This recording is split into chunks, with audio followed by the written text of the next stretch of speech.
Now we're back on. Okay. In the course of this interview, we skipped over many of your credits, Just as well. particularly your film credits. What are some of the favorite films that you've done?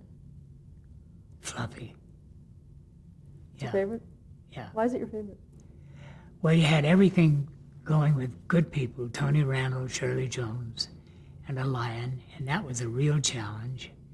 And it was fun to do, a lot of good people, and there you go. I've done, the 2-hour movies for TV, and they've been fun. Sammy Davis with Ernie Borgnine called Trackers was a good one. What was that about? Ernie Borgnine's daughter has been kidnapped by the Indians, and they send out a U.S. Marshal. Turns out to be Sammy Davis, the U.S. Marshal.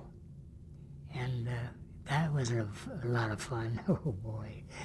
And it was a good story, good premise, and good people in it. That's well about it, yeah. And what about for television? What have been some of your favorites for television? Well,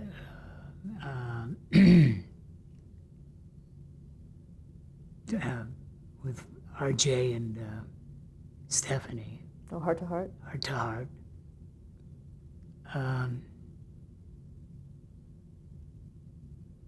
God, when you've done so many, it's hard to remember what they were.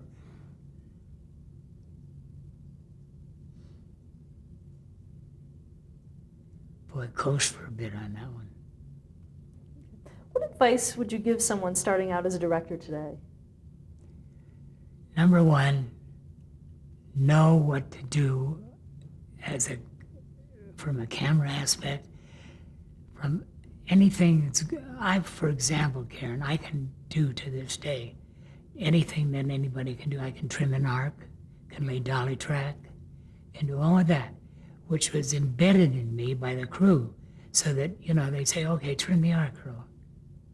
And all of my knowledge I've had is being raised by a bunch of men that had respect for me and I for them, and have a desire and a like, or a goal. I used to set myself up in like 2-hour intervals, and then I went to 3-hour intervals before I got promoted again. Then when I became a director, it took me 7 years to get there. But when I got there, I stayed there, which is very important. It was very important to me. I didn't request with the production people or producers. I didn't come up and say, Karen, I'm going to do this show for you, but the next one is going to be me directing. And they'd laugh and everything else. But I pursued that pattern in a way. I got to 7 years of being the first or second, and now time came for me to move on.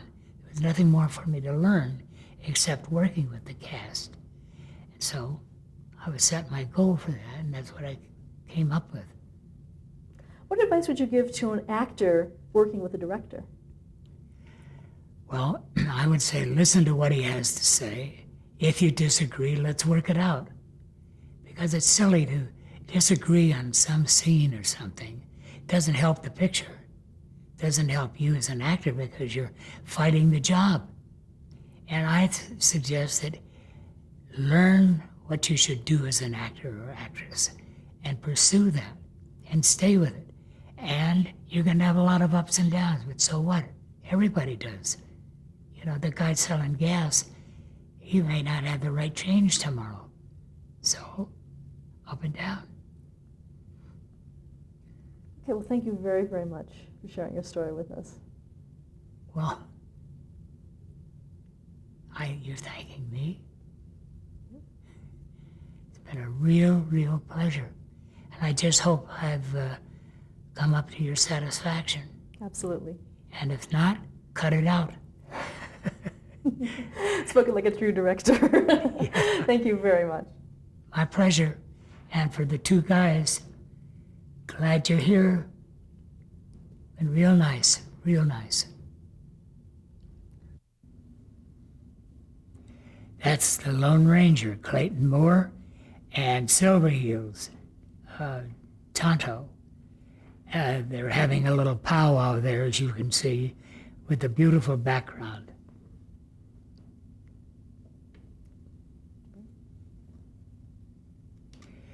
There I am, doing Wells Fargo, and you recognize me because I got a script in my hand, a cowboy hat. Bud Thackeray is next to me, the cameraman, and Nat Holt, the producer, there in a sport jacket and no hat.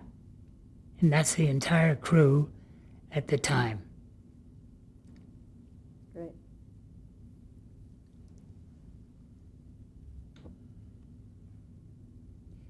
I'm there trying to teach the script to Yvonne DiCarlo. Rather difficult at times, but Fred Gwynn looked over and approved of what I had to say. It isn't everybody that gets a chance to direct a lion on your lunch hour. Hopefully, it was his lunch hour, but he had already eaten. But look out for me, I'm running to the nearest stand.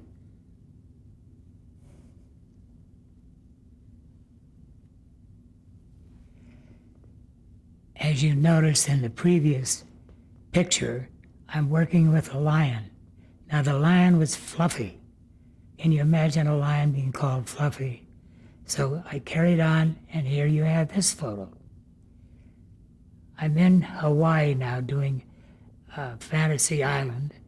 This is the morning you start shooting. The prayer is announced, and you all stand in a group with the lady leading the prayer that she's dressed in white. It was rather an emotional feeling.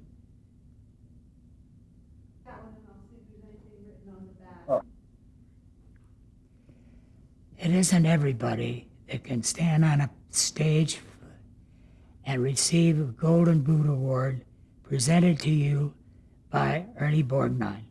What a thrill, what a great time.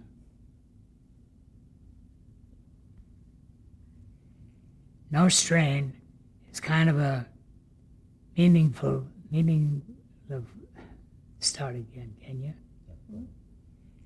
No Strain is kind of a trademark for Old Earl, but it works many times, and I'm glad to be here for you to say no strain.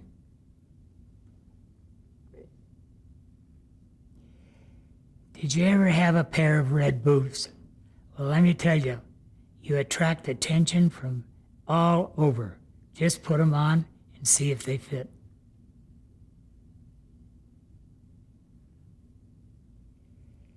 Yes, occasionally I became very serious. Must have been discussing money at this point.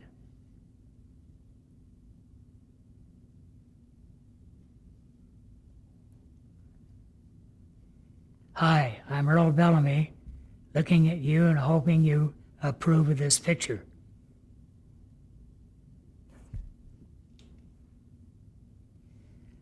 Hi, yeah, I'm back again. And this time I want to say thanks to all of you. And as Earl Bellamy, I'm a lucky guy because I have Karen Bellamy working for Universal as a wardrobe supervisor. I have a son, Earl J. Bellamy, who is now retired, lucky guy, and another son, Michael Bellamy, who is in charge of respiratory therapy at one of the big hospitals in Eugene, Oregon. In the meantime, there's my wife. There I am. Thank you for looking. What is your wife's name? And thank you for looking at Gail Bellamy, known throughout the country.